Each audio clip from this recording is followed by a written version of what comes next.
Hello and welcome to another episode of Journey Through the Bible in 1 year, supported by the Mount Hope Community Christian Reformed Church. And today is December 17. My name is Bob and we're glad that you joined us in this daily reading of the Bible, which we post each weekday, Monday to Friday. And each reading is taken from the New Living Translation of the Bible. And today's readings are from Job 15, 16, 17, and Revelation 14. And now, let's begin today's reading. Job 15. Then Eliphaz the Temanite replied, "A wise man wouldn't answer with such empty talk. You are nothing but a windbag. The wise don't engage in empty chatter. What good are such words? Have you no fear of God, no reverence for him? Your sins are telling your mouth what to say. Your words are based on clever deception. Your own mouth condemns you, not I. Your own lips testify against you. Were you the first person ever born? Were you born before the hills were made? Were you listening at God's secret counsel? Do you have a monopoly on wisdom? What do you know that we don't? What do you understand that we don't? On our side are aged, gray-haired men much older than your father. Is God's comfort too little for you? Is his gentle word not enough? What has taken away your reason? What has weakened your vision that you turn against God and say all these evil things? Can any mortal be pure? Can anyone born of a woman be just? Look, God does not even trust the angels. Even the heavens are not absolutely pure in his sight. How much less pure is a corrupt and sinful person with a thirst for wickedness? If you will listen, I will show you. I will answer you from my own experience. And it is confirmed by the reports of wise men who have heard the same thing from their fathers. For those to whom the land was given long before any foreigners arrived. The wicked writhe in pain throughout their lives. Years of trouble are stored up for the ruthless. The sound of terror rings in their ears, and even on good days they fear the attack of the destroyer. They dare not go out into the darkness for fear they will be murdered. They wander around saying, "Where can I find bread?" They know their day of destruction is near. The dark day terrifies them. They live in distress and anguish, like a king preparing for battle. For they shake their fists at God, defying the Almighty. Holding their strong shields, they defiantly charge against him. These wicked people are heavy and prosperous. Their waists bulge with fat. But the cities will be ruined. They will live in abandoned houses that are ready to tumble down. Their riches will not last, and their wealth will not endure. Their possessions will no longer spread across the horizon. They will not escape the darkness. The burning sun will wither their shoots, and the breath of God will destroy them. Let them no longer fool themselves by trusting in empty riches, for emptiness will be their only reward. They will be cut down in the prime of life. Their branches will never again be green. They will be like a vine whose grapes are harvested too early, like an olive tree that loses its blossoms before the fruit can form. For the godless are barren. Their homes, enriched through bribery, will burn. They conceive trouble and give birth to evil. Their womb produces deceit. Job 16. Then Job spoke again. I have heard all this before. What miserable comforters you are! Won't you ever stop blowing hot air? What makes you keep on talking? I could say the same things if you were in my place. I could spout off criticism and shake my head at you. But if it were me, I would encourage you. I would try to take away your grief. Instead, I suffer if I defend myself, and I suffer no less if I refuse to speak. O God, you have ground me down and devastated my family. As if to prove I have sinned, you've reduced me to skin and bones. My gaunt flesh testifies against me. God hates me and angrily tears me apart.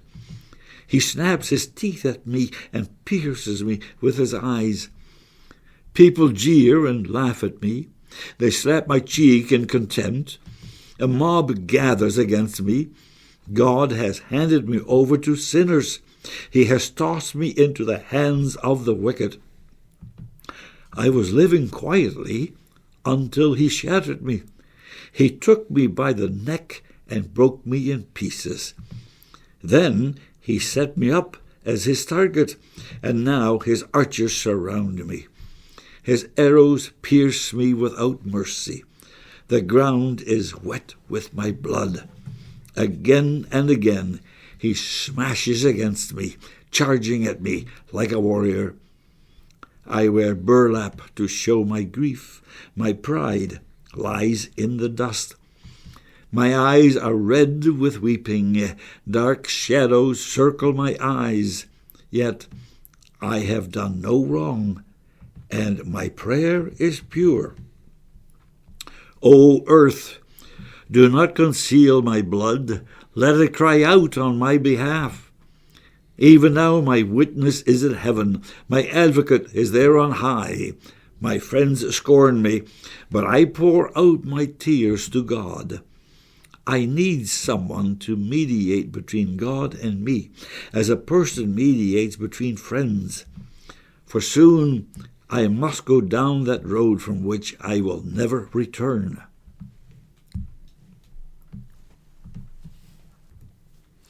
Job 17. My spirit is crushed, and my life is nearly snuffed out. The grave is ready to receive me. I am surrounded by mockers. I watch how bitterly they taunt me. You must defend my innocence, O God, since no one else will stand up for me. You have closed their minds to understanding, but do not let them triumph. They betray their friends for their own advantage, so let their children faint with hunger. God has made a mockery of me among the people. They spit in my face. My eyes are swollen with weeping, and I am but a shadow of my former self. The virtuous are horrified when they see me. The innocent rise up against the ungodly. The righteous keep moving forward, and those with clean hands become stronger and stronger.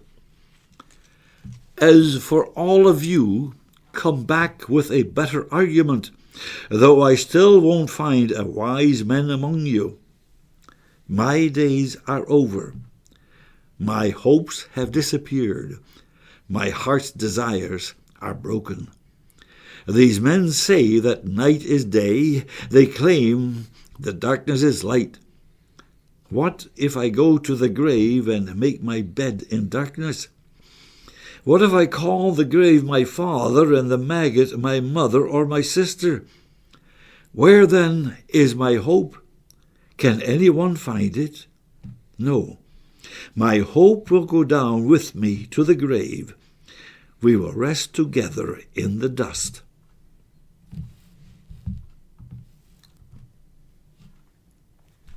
Revelation 14.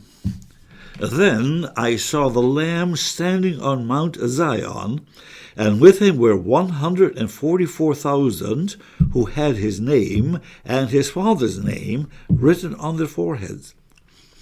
And I heard a sound from heaven like the roar of mighty ocean waves or the rolling of loud thunder. It was like the sound of many harpists playing together. This great choir sang a wonderful new song in front of the throne of God and before the 4 living beings and the 24 elders.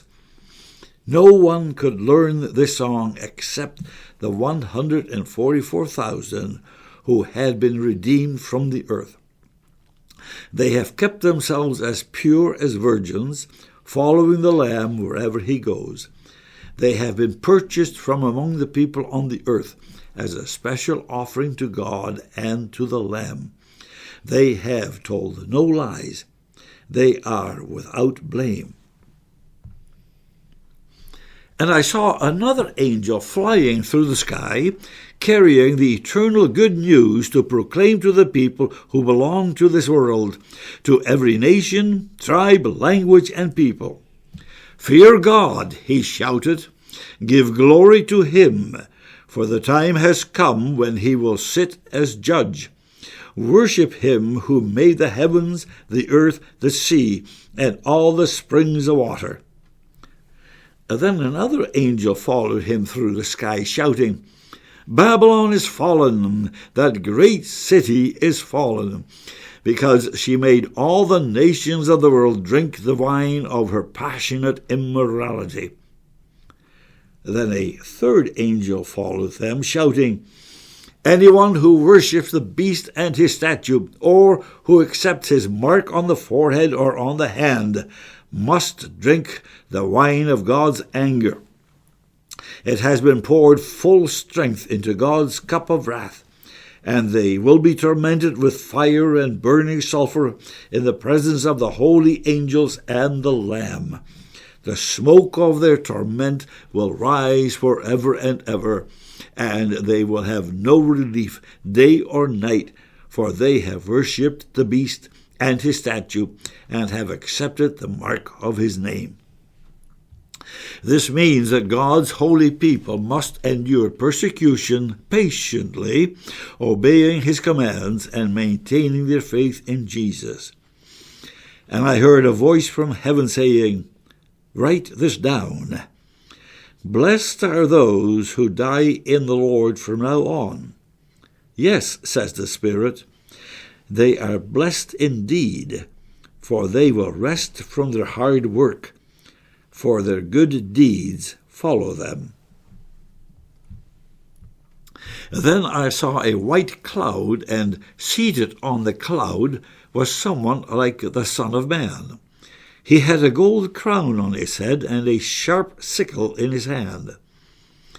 Then another angel came from the temple and shouted to the one sitting on the cloud, Swing the sickle, for the time of harvest has come. The crop on earth is ripe. So the one sitting on the cloud swung his sickle over the earth, and the whole earth was harvested. After that, another angel came from the temple in heaven, and he also had a sharp sickle. Then another angel, who had power to destroy with fire, came from the altar. He shouted to the angel with the sharp sickle, Swing your sickle now to gather the clusters of grapes from the vines of the earth, for they are ripe for judgment. So the angel swung his sickle over the earth and loaded the grapes into the great winepress of God's wrath. The grapes were trampled in the winepress outside the city, and blood flowed from the winepress in a stream about 180 miles long and as high as a horse bridle.